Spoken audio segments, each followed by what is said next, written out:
Good evening. Welcome to another edition of the Batchelor News Radio Show on IBM TV. If you have a uh, Fire Stick, a Roku stick, you can listen and watch the show on IBM TV. I'm LA Batchelor. We thank you for joining us. It's been a minute. Always good to get refreshed and keep going. Want to bring in my guest. Always good to have him on. He is a blogger, podcaster. He's a host, covers the NFL and specifically the AFC South and other areas. Has the latest article out. He is Mike Patton. And Mike, good to have you on, my friend. Thank you for having me on again. Absolutely. So I wanted to get to the news of the day, which is, Deshaun Watson getting 11 games for his, alleged um, sexual advances and assault over the years. First of all, were you surprised at the number? Should it have been less? Should it have been more? Your thoughts? Well, I believe the NFL was aiming for at least 12 games, and it got to 11. Was I surprised that the amount of games got upped? No, I wasn't surprised at that. But the thing that I'm going to say also is that no one's ever really going to be happy with the number. You're going to have plenty that feel it should be less. They're going to have plenty that think it should be more, and others that just don't care, unfortunately. So, I wasn't surprised with the amount at all. Honestly, I thought he was going to get a year, to be honest. But hey, it is what it is. The NFL and the NFLPA came to this agreement. I don't think it's going to be disputed, and it is what it is at this point. And now both the NFL and the Cleveland Browns have to move forward accordingly. So you don't think that the NFLPA will try to do what a lot of times Major League Baseball will do, which is try to minimize the blow somewhat? I don't think they're going to approach it again anymore. Honestly, you know, they actually mitigated this in terms of the NFL and NFLPA meeting. So I don't think they're going to try and change this verdict any more than what it has already been changed.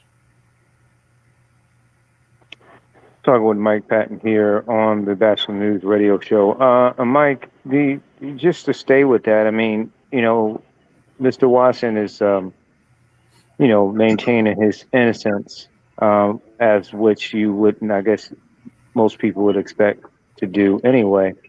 Um, but when you look at the situation, um, if I'm not mistaken, he's still going to get his money, right? Um, but in hindsight, should the Browns have A, done a little more homework on this, and B, if they did the homework and they still wanted this guy, that was going to be one of those things where they have a solid backup. Some people saying they should have kept Baker Mayfield. I disagree. What's your thoughts on how the Browns approached it and where they are now? Well, the thing is, with him and still getting his money, he's going to pay a $5 million fine. So that's probably bigger than what anybody expected. But yeah, he's going to pay a $5 million fine. His salary this year is lower than that. So where he finds the money, that's on him. I think the Browns wanted to do. They should have dug more into this. Sure, but the thing is, the Browns didn't want to because they wanted him that bad. They said they looked into everything, but honestly, I don't think they looked into it as much as they want to lead on because they wanted him to be their starting quarterback so bad. And as far as backup, I mean, Jacoby Brissett is nice, but I don't think that keeps them afloat. I honestly think that I also would go with Josh Dobbs more than I would go with Jacoby Brissett at this point in time, to be honest.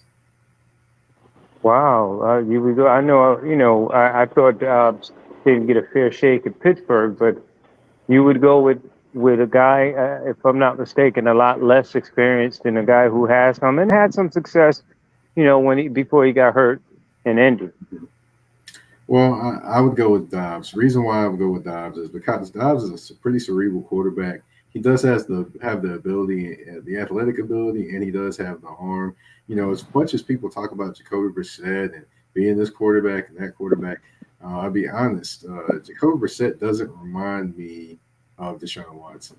Josh Dobbs reminds me more of Deshaun Watson because of his arm and the ability to use his legs. Jacoby Brissett's not necessarily the most gifted runner outside of the pocket either. And, Dobbs can scramble, but he scrambles to pass as well as scrambles to actually run the football as well. So, and he does that, I think, a little bit more along the Deshaun levels than what Jacoby Brissett would. Final question on Watson. Again, it's sort of the story of the day when I've heard a lot of people try to be pro or con um, for him.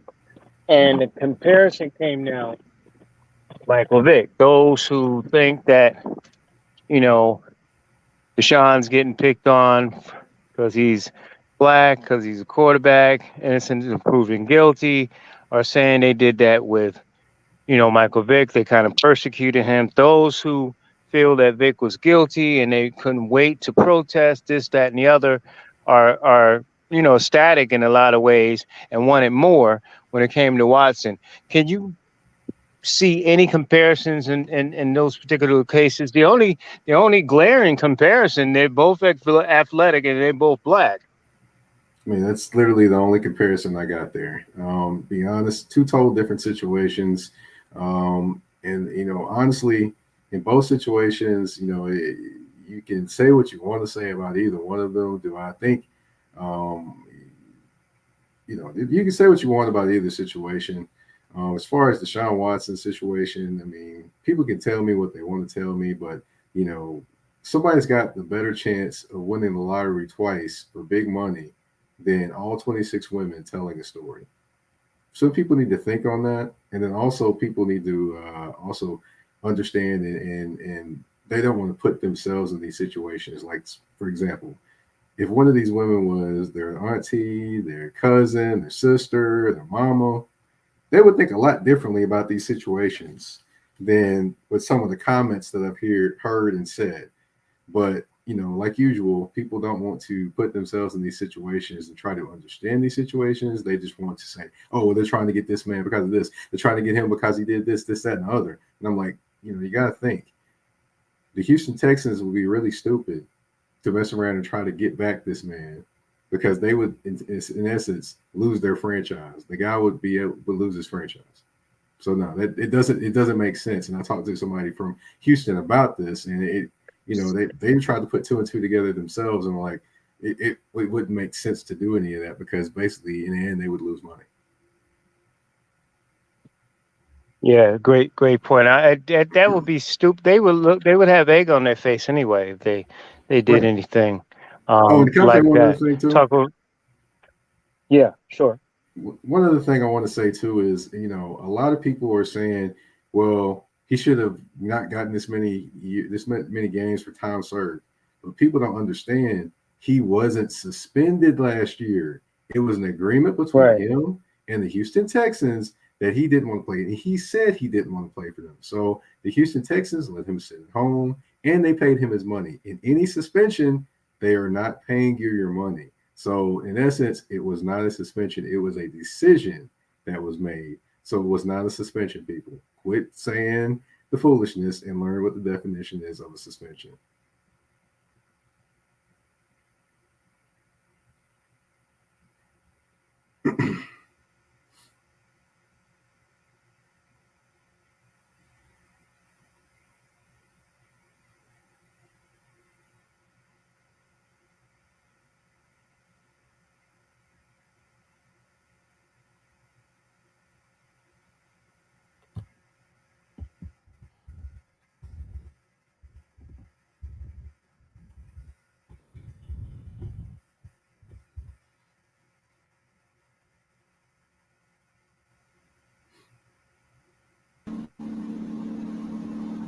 LA bounced off. Hopefully, he'll come back on and all of that. But just to continue the conversation while he's trying to work on his technical stuff, and definitely y'all were covering a lot about that particular situation. I believe that if I remember correctly, Baker Mayfield is now playing for the Panthers. I think I heard that and remember that, and actually played in a preseason game where they apparently did quite well in their first preseason game. So, what are your thoughts around? And then I'll bring LA back, and hopefully his stuff will work. But how are you feeling about the Panthers, since we are here in the Carolinas, and some folks may be wondering whether this is a team that will be able to do well this year, since it's been a minute since they've had a good season, and of course they've had some all-star quarterbacks like Cam Newton. So, what is your take on Baker Mayfield as a quarterback for the Panthers?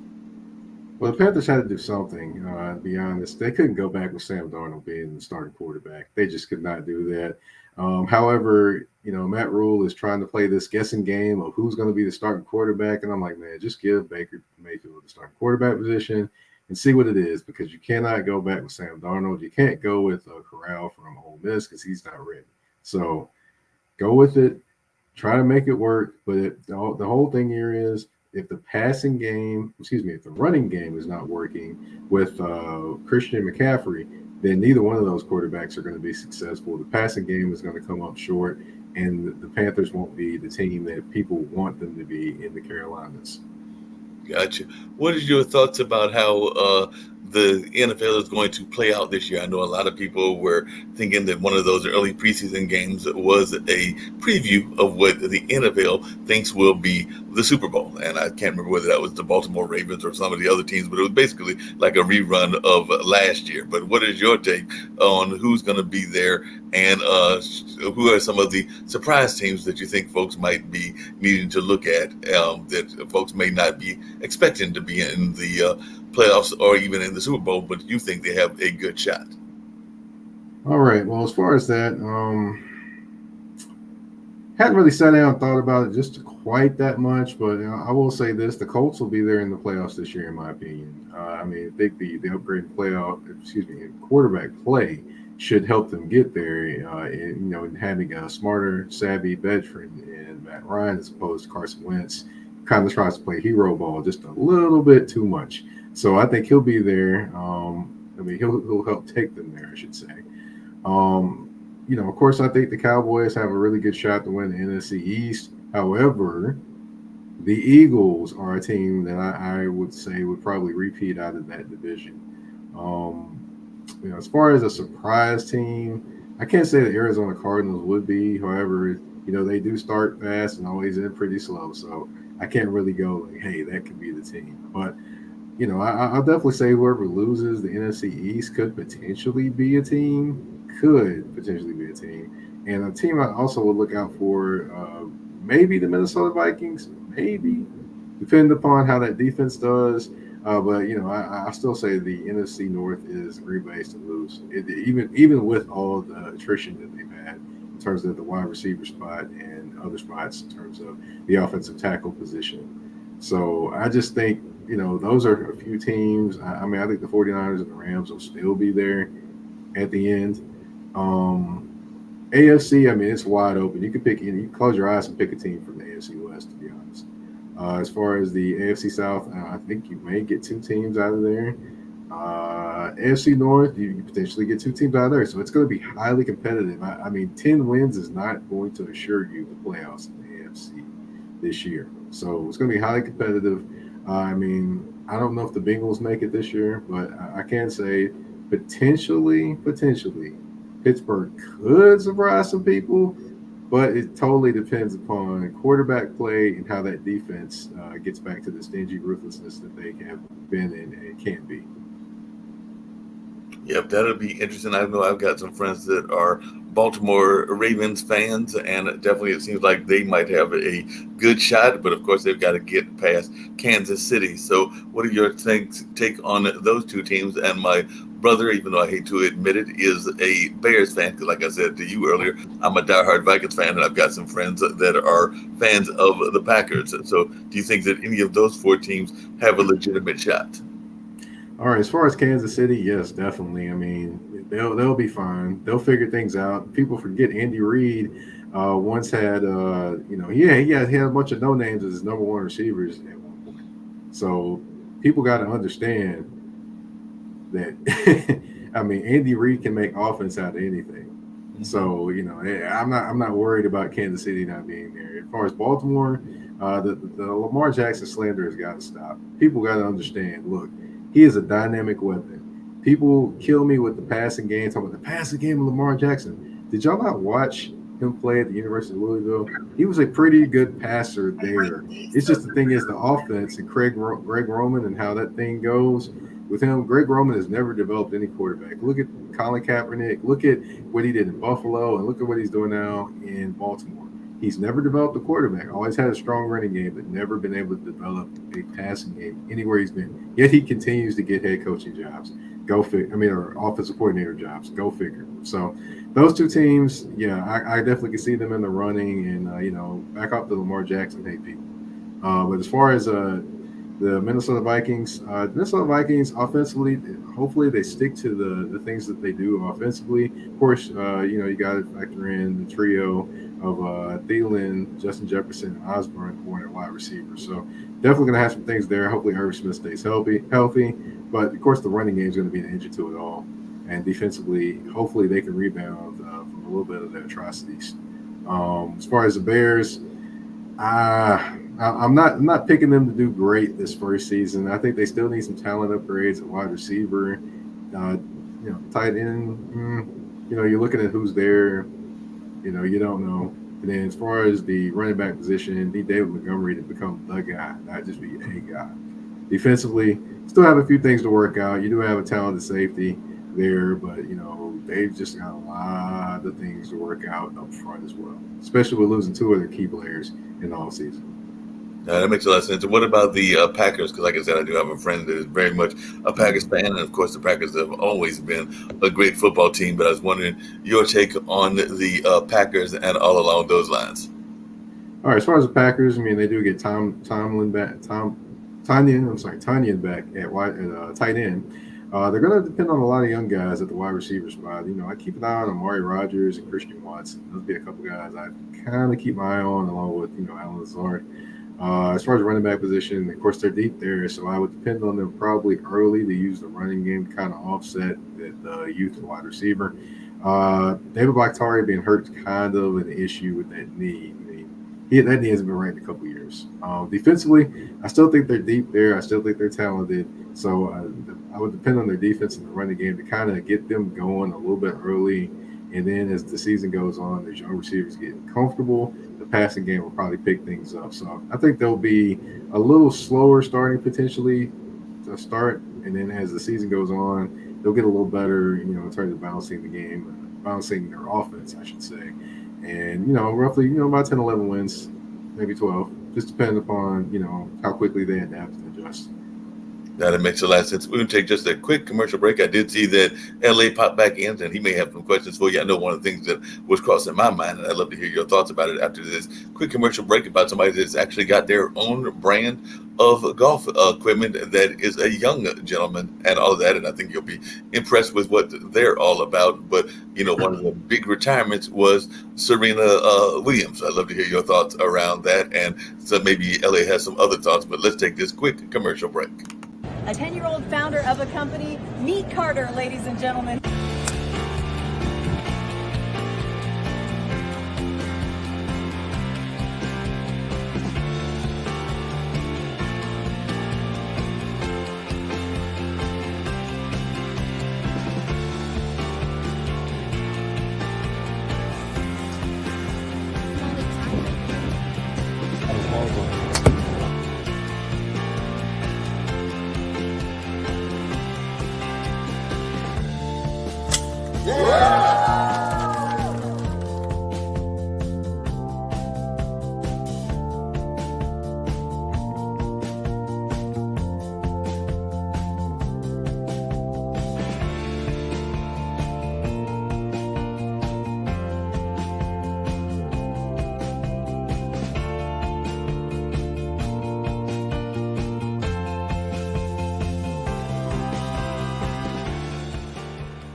bring Mike back up, and I'm also going to see if LA's available and all in that space. But as you can tell, that gentleman is amazing. I think he might be 11 now, but he's got his own line of golf balls, and I think he's got some other equipment as well. But LA is back here, so I'm going to drop off, and hopefully LA can continue the conversation with you. But a real quick question for you is your thoughts around Serena retiring and whether you were expecting her to retire by now. Some folks were hoping that she would continue going on, but there is a limitation to how long you can play professional sports, and tennis can be very grueling as well. So what were your thoughts? Were you surprised that she decided to retire this year?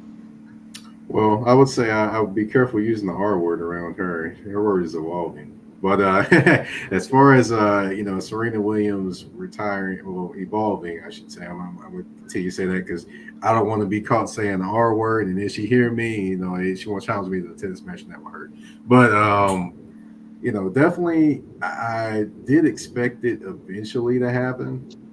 Because of course, over the years, the wear and tear and things like that, and she is getting older in the game.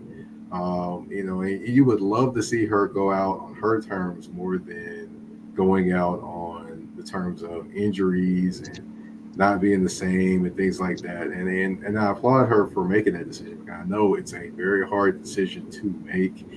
Did I expect it? I mean, no one ever really expects one of their favorites to retire, but we know it's coming. We just try to deny it mentally.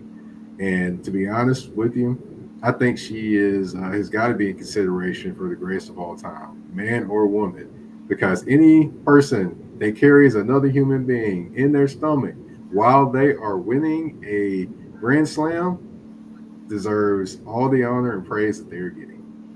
No doubt about that. I'm going to turn it back over to LA just really quickly, and hopefully he's got some questions for you. Like I said earlier, the WNBA playoffs are going on right now and all of that. I know a lot of people are thinking it could be the chance for a team to repeat, and other people are thinking that there might be some rivals. So definitely I've heard of Chicago doing well. I've heard of the Las Vegas team doing well as also, and being expected to do a strong showing and all along those lines. But while all this is going on, the thing that is hanging over them is one of their main stars is spending time over there in Russia and all of that because of the cannabis oil situation that they were facing. So I didn't know if you had any thoughts about Brittany Griner's situation as well as just overall the WNBA playoffs. Well, first thing I want to say is I love the WNBA Yeah, playoffs. Oh, go ahead, LA. Yeah, I'm out of time. So I just wanted to ask you. Yep, I'm here. Yes, sir. Yeah, Yep, we can you see hear me? LA. Go ahead. Yeah. Okay. Yeah, I'm out of time, Mike. I wanted to ask you quickly about your article because we unfortunately got disconnected on it. But you were talking about the young players that are coming back for the Titans who can really make a difference, especially with them losing a wide receiver and they're coming in. Talk about the article and those guys and let people know how they can reach out to you, sir. All right. As far as that article, I talked about a couple guys. One guy that's actually, well, both these guys have actually been here last year, which are Racey McMath. He's in the second year out of LSU. It was a 7th round draft pick. Tons of ability, just, was a little raw. Right. And he's getting a very much a shot this year to kind of do a few things and a few opportunities, and he's taking advantage of those opportunities. It could be a very good rotational piece for them. And then Nick Westbrook-McKinney, another guy who was he actually is their leading return guy in terms of receptions, based off, of course, A.J. Brown and Julio Jones not being here. So he's a guy to continue to grow and getting confidence and continue to grow in his position. And those two guys will definitely be a piece of a 5-man rotation that is a lot more talented and a lot more different, but a little younger than what Titans fans are used to seeing, which I would say hold on to your hats. That actual wide receiver group is a lot more talented and it can do a lot more things than people would expect them to do. And as far as the article, you can find it on TennesseeTribune.com. That's TNTribune.com. It's available there. And then also you can find me on Twitter at MikePatton82. That's MikePatton 82, where I've posted the article as well as my podcast, which is Touring the AFC South, which I just recently wrapped up an interview with former Raiders CEO Amy Trask. Wow. Big, And you this are is right. big You time. are As right. always, though, you're always doing the big time interviews. Mike, I appreciate your time, your insight, and of course, your patience tonight, sir. Thank you so much. I'll talk with you very soon. Yes, sir. Yes, sir. You got it. Definitely. And Mike, if you just want to give a quick answer, if you have one to All the right. whole NBA, WNBA picture, then we'd love to hear that. And then we're going to get all of y'all out of here because I got another show I got to run as well. All right. As far as the WNBA, I still think the Sky found a way to finish it off and win the back-to-back title. I think Candace Parker retires after this year, even though she hasn't said the R word. And then of course, I hated that the Sparks aren't there either. But as far as Brittany Griner, hey, definitely, she's actually being a prisoner of political warfare. I mean, people can call it what they want, say this, she should have did this, that, and the other, but yeah, she's a prisoner of political warfare. Let's call it what it is, people. Quit trying to say she should have did this, she should have did this, she should have did that. Stop it. You know what this is. Yep, definitely agree with you on that. It's a prisoner of war, and we're going to see how the exchange works out because that's what it's going to amount to is how she is exchanged for. And I've heard that it could be an arms dealer and actually a notorious arms dealer, but definitely, hopefully, she'll get home sooner versus later. So I know that definitely LA had said that. I'm going to say the same thing because I had to pop in because he was having some things going on and everything. But Mike, always glad to have you here. Glad to have the conversation with you and look forward to seeing you back on one of LA's shows in the not too distant future. Well, thanks for having me. Thanks for stepping in. You did a great job, and definitely look forward to coming back. Sounds good, and look forward to seeing that. So we're going to hit the 30-second clock to get us on out of here, and we'll get on out of here and continue some other programming here on Roku TV, Pod TV, and some of the other outlets that LA is on. So looking forward to seeing you back, and we'll catch y'all on the flip side. If you want to go on to the next show, it's going to be the Coco McMillan Show, and I know she'll be talking about music and entertainment as she often does.